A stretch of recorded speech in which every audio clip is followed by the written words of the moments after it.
Hi, I'm Colleen Nelson, licensed therapist, trauma expert, and fellow badass woman ready to rise up right alongside you. This podcast, Let the Rest Burn, is for the woman who has ignored, attacked, or even silenced her inner voice because she thought it was broken and needed to be fixed. It's for the woman who is ready to rise up and fully step into her desire, her joy, her full power, and make the impact she was destined to make. For the woman who cannot stand one more second waiting, watching, and witnessing the world crumble and is ready to rebuild and expand into a better future. For a woman who is so done trying to fix the world, she decided to start with "and she let the rest burn." Hello and welcome back to Let the Rest Burn. This is Colleen Nelson. I am here with Margit Sauk, an amazing producer, world traveler, and working on her badassery skills through self-discovery, spirituality, breathwork, and anything else you can imagine. Margit and I met years ago, and she has been part of one of my coaching programs, Own Your Story. We've stayed connected, grown together, and I have absolutely loved seeing her blossom into the woman she is today. And I cannot wait to have this conversation and talk about what it has taken to get to be the badass bitch you already are. Because let's just be honest, you may be on your journey, but you are a badass bitch. And I am very excited to jump in and just talk about what led you here. So Margit, welcome to the show. Hello, Colleen, and thank you so much for having me. I'm beyond excited, and I love the introduction. I have to say, I love the word badass, and I also love the word that starts with a B. And as we just spoke, yes, me and Colleen met a few years ago, and we often share book recommendations. And I just today finished Shonda Rhimes' Year of Yes, where badassery is a big word. So anyone that hasn't listened or read it yet, please do. It's amazing. Oh, it is such a good book. I remember reading it a couple of years ago and I think for me, it just gave me permission to be the natural risk taker that I am, right? And to just do what I know is best to do. I totally agree. I think it was an interesting way that book really came at the right time. I kind of needed to hear what she had to say. Mm-hmm. I needed to hear that it's okay to take a risk. It is actually beneficial, because I feel like we're going to get into it. But like the past year, I've got into a tiny bit of more of my comfort zone again after a few years of being totally out of it. So I'm, yes, Shonda, go Shonda. She is a badass woman for sure. Yes, she is. Okay. So Margit, first of all, tell us where you are joining us from, because I love your world traveling self. I am joining you guys from Helsinki, Finland. I just arrived here like 15 minutes ago, 15 minutes before we started this podcast. And I'm here I used to live in Helsinki for years, and I actually studied in uni here, but I haven't been here through COVID for quite a few years. And I'm here with one of my best friends who's working on a film here. So I'm really excited to be back in Finland, and I'm excited to stroll around tomorrow. Ooh, I've actually never been to Finland. I would love to go. It's definitely on the top 5 of the countries that I want to visit. So I love that you're giving us a little taste of Finland today. When I do this podcast, I love starting with a question. What does Glennon's quote? And I know you know Glennon's quote, but what does that quote, to be full of yourself and to let the rest burn, really truly mean to you when you hear it? It's funny. So when you sent over the questions and I was kind of thinking about it, I think it came up to me 2 ways. It came up to me in a positive way, and it came up to me in a negative way.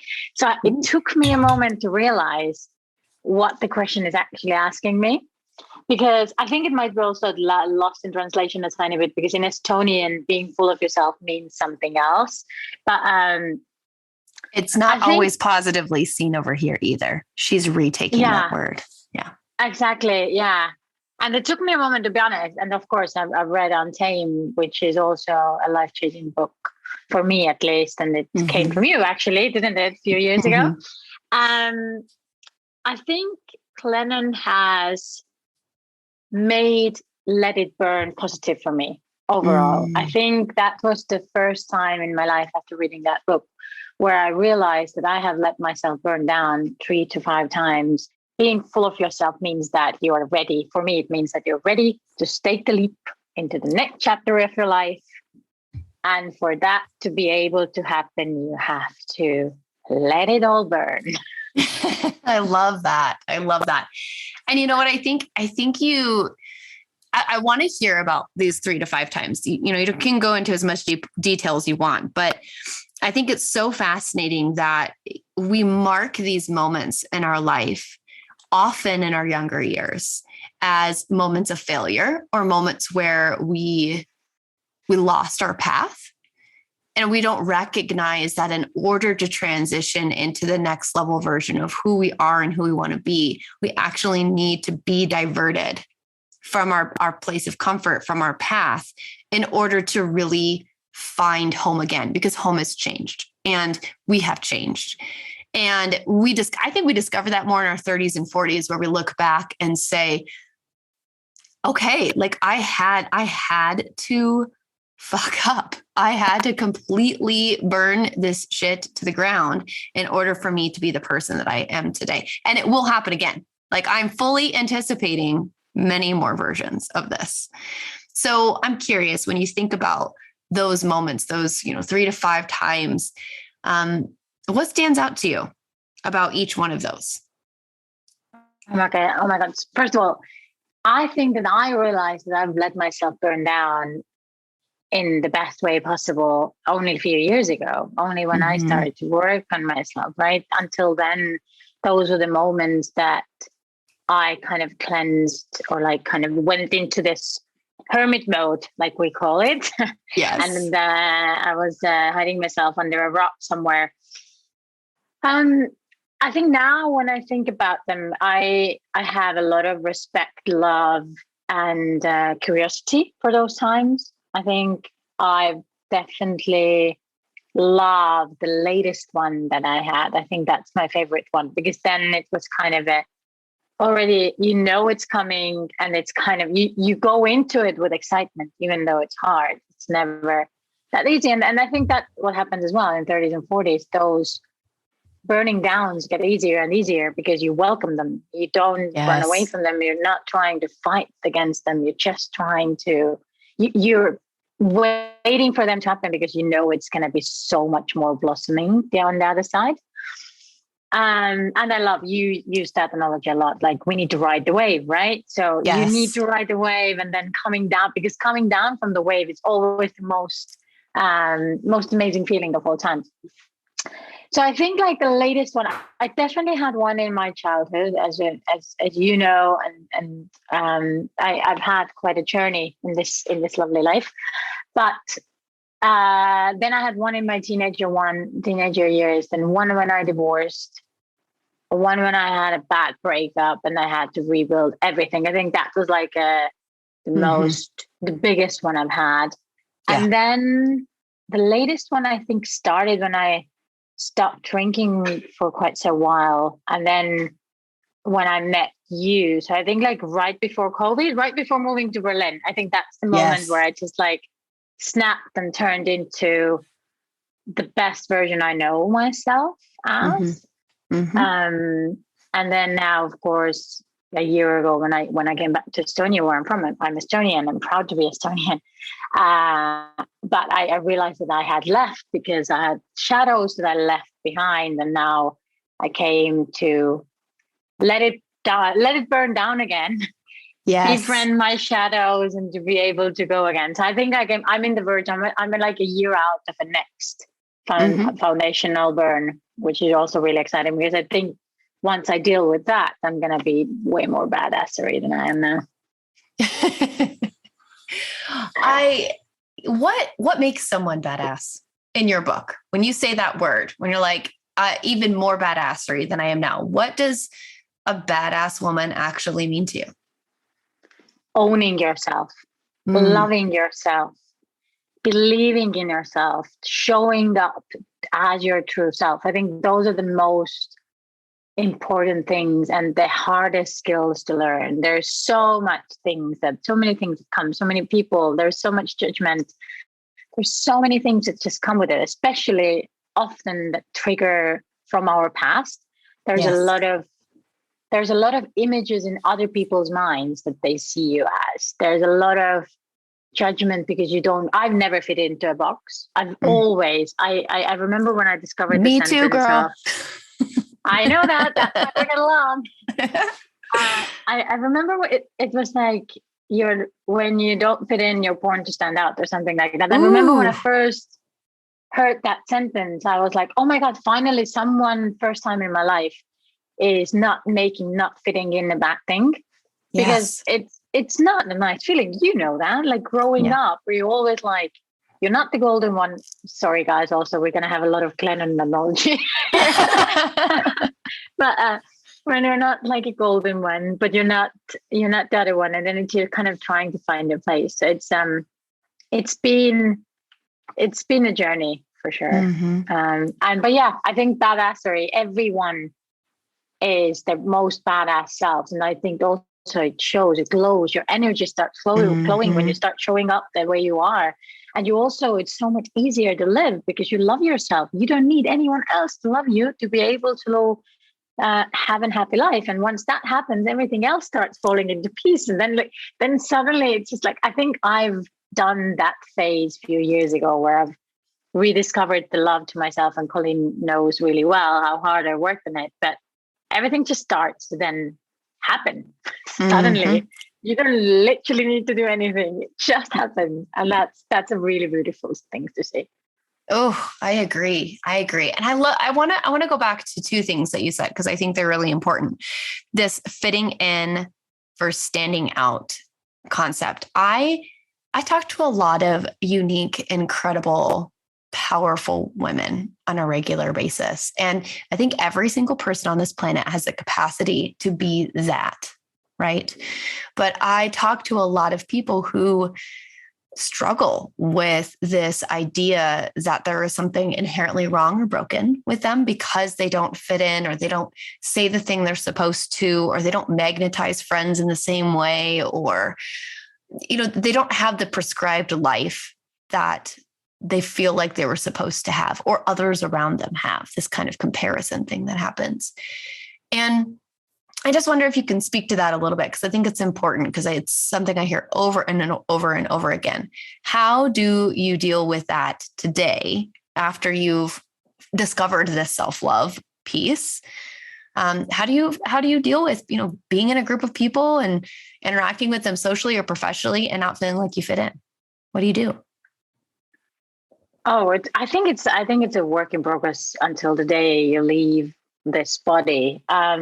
So true. I think it's an interesting thing. So I've accepted it into a lot of into up to a certain level. I've accepted it. I really own, and I just because I love myself and I really like to spend time with myself. And luckily I have a lot of amazing people around me, but I don't need them all the time to be around me. Then it's okay. But there are definitely moments, especially when you enter a lot of new group of people, and I've done that a lot over the past year. There's those self-doubt moments, or you're kind of thinking, if you see someone looking at you, or you feel someone you feel the energies, and then I think those are the moments that you really need to stay true to yourself, because when you believe in yourself, you don't need anyone else to give you approval. And another technique that it took me a while to master this one, but it's you do not need to be liked by everyone, and you don't need to like everyone. Meaning it's totally okay to be in one group of people, one circle of friends, one workplace, whatever it might be, and not like them and still wish them well. I do not wish ill to any person on this earth. Whenever I see someone acting out or treating someone badly or treating me badly, it's always them. It's never us.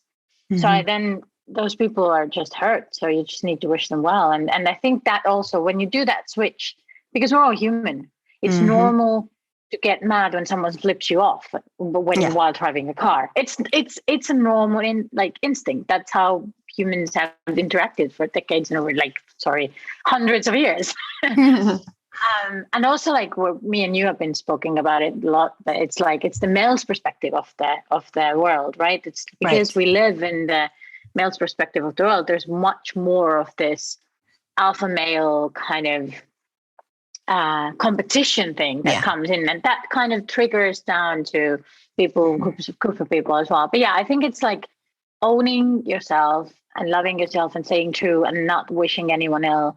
We're not 100 bills. We're not going to be liked by everyone, and that is totally okay. The fact that you're not liked by everyone means also that you stand out. People notice you. Yes. You are noticed as much, so they don't like you, and that's okay. There's a lot of people in Estonia that don't like me. Like the 20-year-old Margit was not the Margit that is a 30-year-old Margit, and because I've been away for 10 years, I'm seeing that often how people have this image of me, the 20-year-old me, in their mind, and they think that I'm that person. There's so much judgment, and there's so much like this and that kind of going on, and I really it triggers the hell out of me. But I've just learned to breathe in, breathe out, and be like, you know what? I know who I am. My friends know who I am. My family knows who I am. I don't need every person to like me, and that is totally okay. Yes. Ooh. I think I just at the end there, you said something super profound, which is this, like, I get triggered and then you have a conversation with yourself. And I think that's really beautiful, because so often we will get triggered and the conversation we have with ourselves is actually us projecting and assuming what other people are thinking versus having a very real conversation with ourselves, regardless of the external world.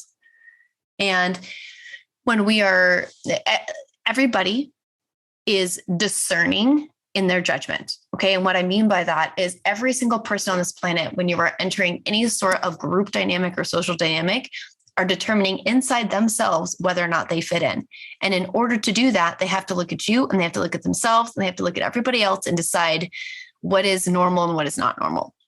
So we all do the exact same shit. We walk in, we have the same conversations in our head. The difference is that there are layers of self-awareness within that group dynamic.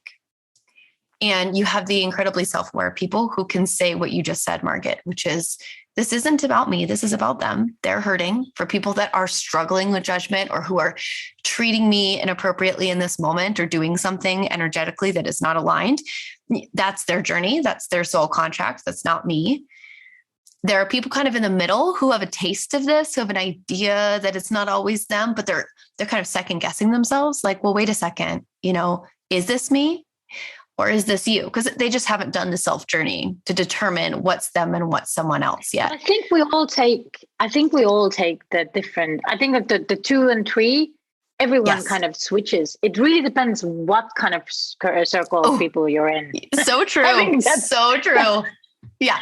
It's but we also have the completely unaware people. Let's just be honest about that. There are just some people on this planet who don't desire growth, or their growth looks very different and their self-awareness is not turned on, and they're projecting all over the place.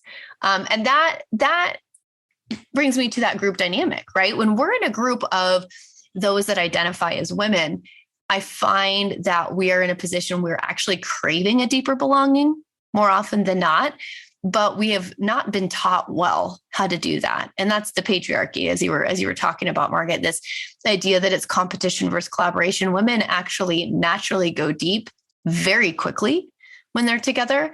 And in order to get there, we have to be incredibly vulnerable. And so we have all sorts of belief systems around vulnerability and around whether or not we can be vulnerable with certain types of people. And that, I think, is something we all collectively need to burn down, right? Is that vulnerability is dangerous, because at the end of the day, vulnerability with healthy boundaries gets you exactly what you want.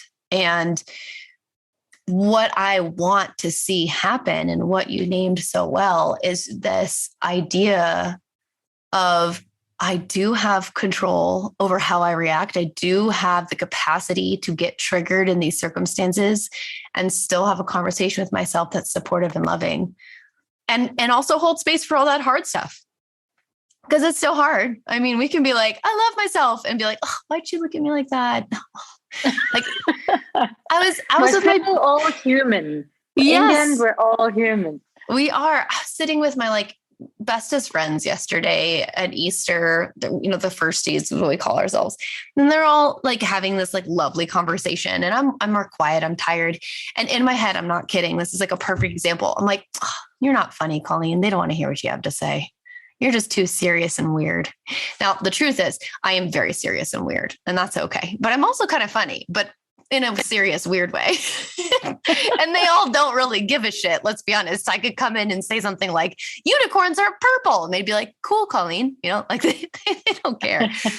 But that moment, gets triggered, even though I have all this work under my belt. I do this for a living. I'm still sitting there with some of my closest friends. And I'm like, man, you're weird. And it's the conversation that happens right after that matters. How do you talk to yourself in that moment when you get that trigger, that hit, that moment of, I don't belong?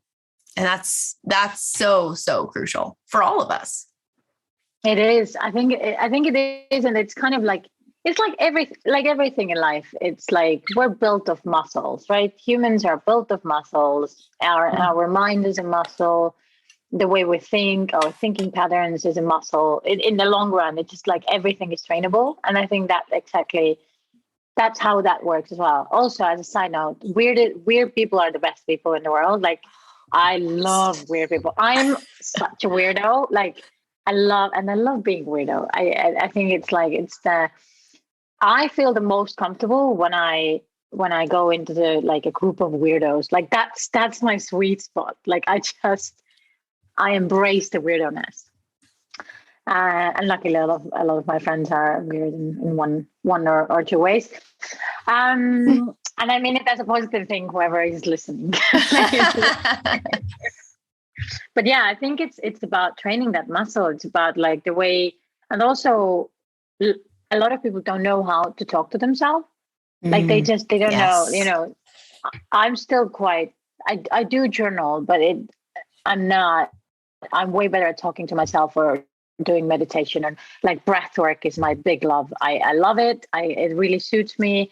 It's something where I solve a lot of things, and I know certain topics coming up, and then I kind of have them in somewhere in my frontal cortex. And then when I know there's a lot hidden in the hindbrain, and then when you go into the session, just everything releases and it's a mess, but it's a beautiful mess.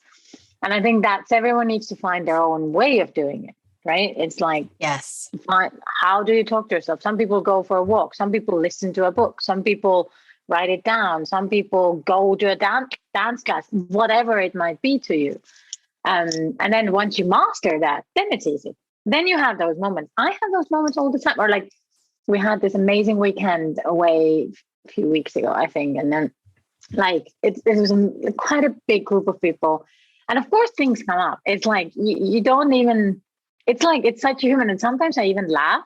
Like sometimes when those thoughts come up and you're just like, you start laughing, you're like, come on. And you're like, yeah, really? Are we doing this again? Yeah. Are we doing this again? And it gets easier and easier. But I find those moments. And now I think it's more about really what kind of group of people are going into. I think that I've learned as well, like work-wise, I have still triggers around when it's a lot of like a lot of people that I respect are in one room, like work-wise, there's some mentors or whoever it may be. Then I'm still finding my voice. Otherwise, I'm pretty confident. I'm fine. I'm a people's person. I like people when they have good energy. I know how to block off bad energy. So I'm fine. But when there is some people that I really look up to, and that's what, like, even Shonda feels like that. Yes. That's when you're like, eee! And that's something I'm dealing with. And that's really, then those triggers come really up, right? Then your brain is like, do you remember everything bad that's ever happened to us? And that it just comes all up at once. And then you're just standing there like trying to have a conversation. And it's just like, it's quite funny. It is quite funny. No, I agree with you. And that you brought up a good point. And you're a producer, which I love your job. You get to work with some incredible talent all over the world. And you are often in rooms with not only like high powered individuals, but those that many look up to. And I think that it's always going to be that growth edge for you around being more and more successful, and the more and more people that you come in contact with, including those mentors and peoples of inspiration. I mean, I'll tell you this, if I'm in a room with Brene Brown, Elizabeth Gilbert, or Glennon Doyle, I don't know if I will find words to speak at all. Like I have so many things I want to say, but really I also just want to sit there and like watch. Not to be creepy sounding, but I just want to be in their energy. And I think that it's important for all of us to know, no matter what job we have or position we're in, that there's always going to be people that make us want to grow, because that's what they're doing. They're inspiring us, right? When I'm in that moment and I'm not sure what to say, or I'm losing my voice or my confidence, sometimes it's for a reason, because it's these people have earned the right to speak the way they speak, and it's powerful. And so it challenges me, and what is it like in your industry, as much as you want to say, doing this work? Yeah. Whenever I have to talk about advertising, it just makes me sigh still. I do, like, don't get me wrong, I love what I do. Everyone who knows me knows that. I've worked really hard to get where I am.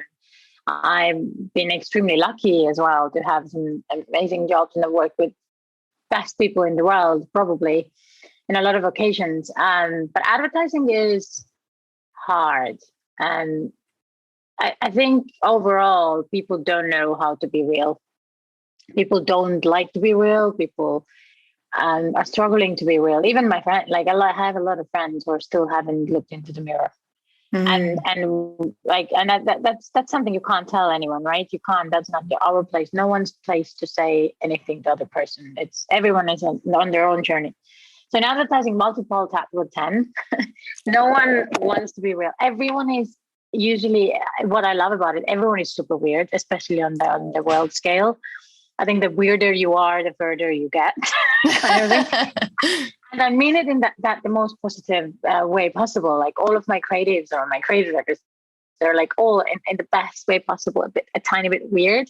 And that what makes them really good creatives. And that's, I've met some amazing friends, but people don't like to be real. So they hide away into that reality of advertising is literally a bunch of people making them sound and look important.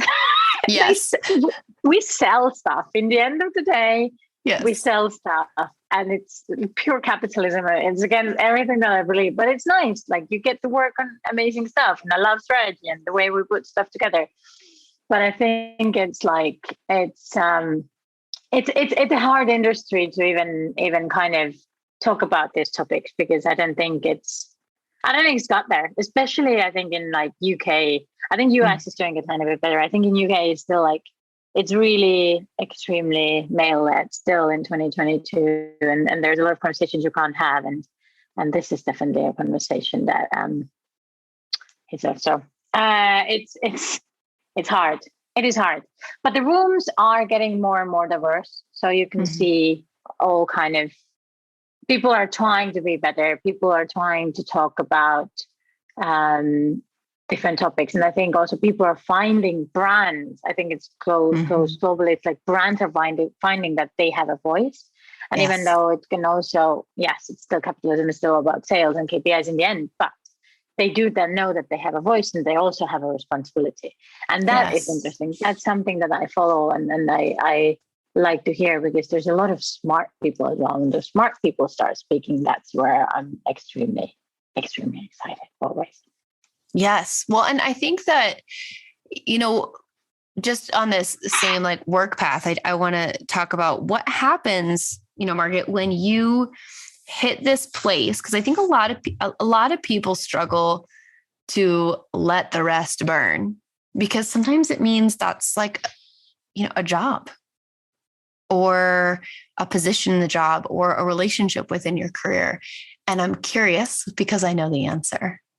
What happened these last 2 years ago when you decided to let it burn and walk away from what you had thought could have been a dream position for you? And you've done this maybe 1 or 2 times, we'll say. But what has happened? Because I think people need to hear this.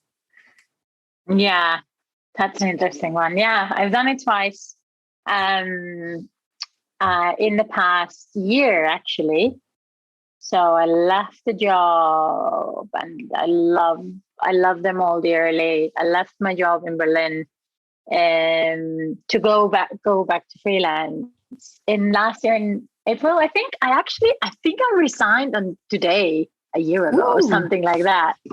And that was to stand my ground and not allowing myself to find it. That was the first moment in my life where I stood up for being me and not allowing people to treat me badly.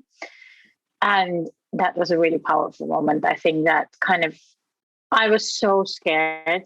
I knew I was going to be fine freelancing, but like that, I was so scared. And then a few weeks before I finished in June, I got another job offer that I had to take. I just had to take. It was an amazing position. That also shows a lot about advertising. There are certain positions you kind of need. It had a lot of bells and whistles to it. But when I started the job, it was sadly none of that. And I left, burned myself down. Yes, you fully, did. Learned again what a burnout means, because I had a burnout the year before as well. But I've had now 4 burnouts, so I can manage them pretty well, and I can kind of prevent them a bit. So I was able to nearly prevent this one. But on the first or second sign of the burnout, I just decided to quit, and I've never ever felt better. I think sometimes you need to go somewhere and understand it's not for you. And that is also okay. Yes. I met some amazing people. I had to be there. I had to take that 6-7 months and just be there and try my best and try and understand and learn about myself. Yes. And then I also had to leave. So, yes. And I think all of those jobs overall, I think advertising is why I'm kind of freelancing and trying to find my voice and trying to do something a bit differently, because there is a lot of toxicity. I think it's the thing about what makes me really sad, that when you're in advertising in your 20s and you're on that classical agency climbing scale in the world level, then you can easily be drawn into or kind of spiraling into a really toxic world, and then you'll discover yourself at 30. And if you're not a strong person, it can be a really ugly picture. But if you get to a certain seniority and you start finding and understanding what's for you and what's not for you, and you have a big desire to change the industry and do things differently and stand up for people and really and what a lot of agencies, don't get me wrong, like advertising is amazing. There's a lot of agents doing that, taking those steps, putting those, there's a lot of good leadership nowadays that are doing that. And then you can find your own boundaries. You understand what is for you, what isn't for you. You need to live through certain things to be able to understand what you don't want to do. And yes. I think that's what happened to me. And grass is never greener on the other side. No. This is different. And yes. Yeah, exactly. It's different. And always, of course, money is a great thing. And then we all agree on that. And we are still living in a capitalistic world. So it's a great thing. But sometimes, most of the times, your health, your mental health, and the fact that you're not crying yourself to sleep is a bigger thing than that. Yes. And I'm not even talking about myself. I don't cry myself to sleep because I haven't cared that much about advertising for a while. But I know a lot of people that are. So. Yeah. Well, I think that's important. I think this is something I'm finding with this podcast too, is there are certain layers that we're willing to burn down and certain layers that are scarier. and navigating divorce, right? For both of us, you went through divorce, I went through divorce. Burning that relationship is something that some people are absolutely terrified of. They can be in the absolute worst marriage and they will not burn it because of all of the implications that come with that. People can be in the worst job for them, but they don't want to burn it because of the implications that come from it. And whatever it is, religion, you can be in a religion that doesn't actually connect you to your higher power. That actually is, I'll say sometimes many of them are abusive. And instead of being able to leave that congregation and find either a different church, a different spiritual path, whatever it ends up being, you stick to it because of the fear, again, of what happens when that occurs. So when we're talking about becoming full of nothing but yourself, it is this layer by layer discovery of who the F am I and what am I here to do on this one life that I have currently. And I think that it shows up so differently for everyone. And you have really embraced, from what I have seen in the last couple of years in particular, you've really embraced burning down the systems, the jobs, the relationships that do not support the full version of who you are. And that is only going to provide more and more space and opportunity for those that are better aligned for you to come towards you. And it's tough because we're talking about this as two women with some privilege. So I'll say that out loud, right? Sure. Yeah. I think it's always important to say that. So what you can burn down versus what you want to is not always the same. But I believe that when the opportunity strikes, when you do have an actual choice to take the leap and to face the fear and to do what you need to do in order to prioritize the most important parts of your life, which is your mental health and your capacity to be present in this moment with your body and with the people that you love. And that can be really tough in so many different ways, but so incredibly important to be able to be the badass version that you want to be. That's right. I think before we started recording, I said to you that I'm so proud to see you taking the leap into the unknown. And I think that's the same with it, right? Like we talked about the muscles. It's like a muscle. It's really hard to do a decision to get a divorce or leave a job or move a country, those are big decisions and it's going to be uncomfortable. It is going to be uncomfortable. And if I remember before I divorced, just now already years and years ago, I had never been on my own. I didn't know when I had my first bad breakup like 5 years ago, I never had a heartbreak before. So the unknown that you've never had before is the hardest, and that's the scariest. Then you're like a toddler and you start walking. So the next one is going to be easier. And then in the end, you master the skill of knowing what's true to yourself and what is belonging to you and what's serving you and what's not. And then that's like coming back to owning your story or owning who you are or accepting who you are. If you guys think that it's easy to wake up every morning and be like, yay, I am quite like, my friends find me really annoying sometimes. I am kind of like that. Life is so beautiful. Look at that sunset kind of a girl. But it's not easy all the time. It's just part of the journey. So, and I've lived in 6 countries, right? It's like I've made a decision every time. And the last time I remember when I moved to Berlin, I was so excited for knowing that I'm going to be so uncomfortable for a while. Yes. And that showed me that there's something in me that I'm just like, and it's a constant work. You're never going to master it fully, but it gets easier. And then things happen, you let it burn again. And then you start from this, not from the scratch ever, but you start again. And that's what life is about, right? It's about the constant build, a constant getting out of the comfort zone, taking the leap to the unknown, and then you fly. Most of the cases we fly.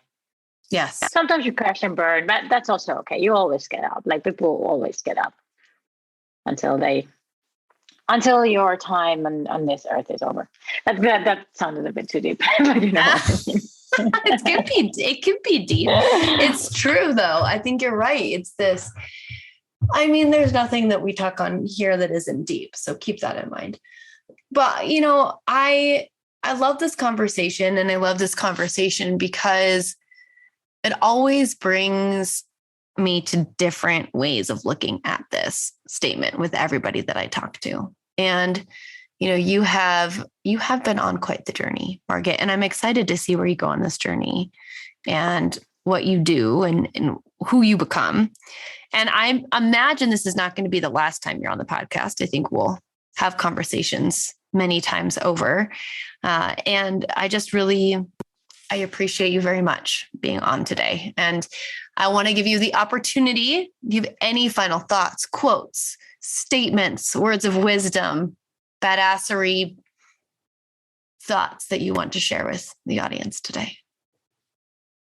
Oh, thank you so much for having me as well. And I think one thing to tell you is that I am, as soon as you start letting things go and letting things burn down, right people walk into your life, and you're one of them for sure.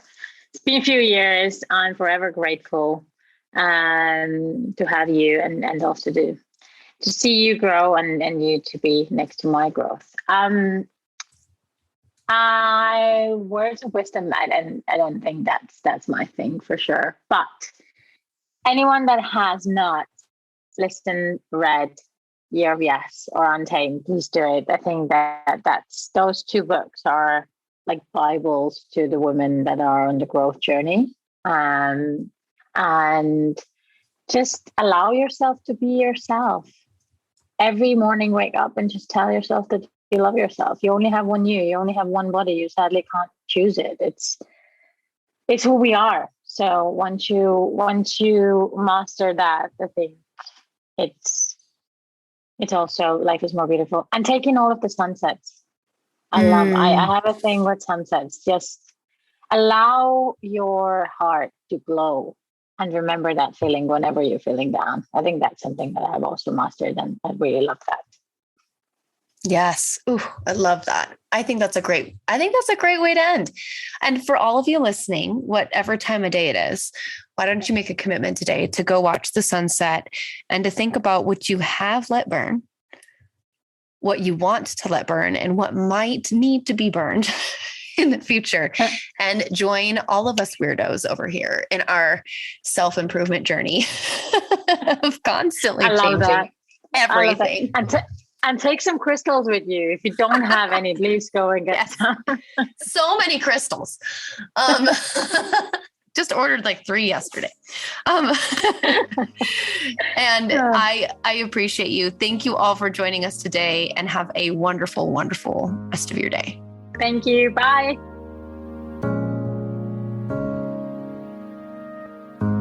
Thank you so much for listening.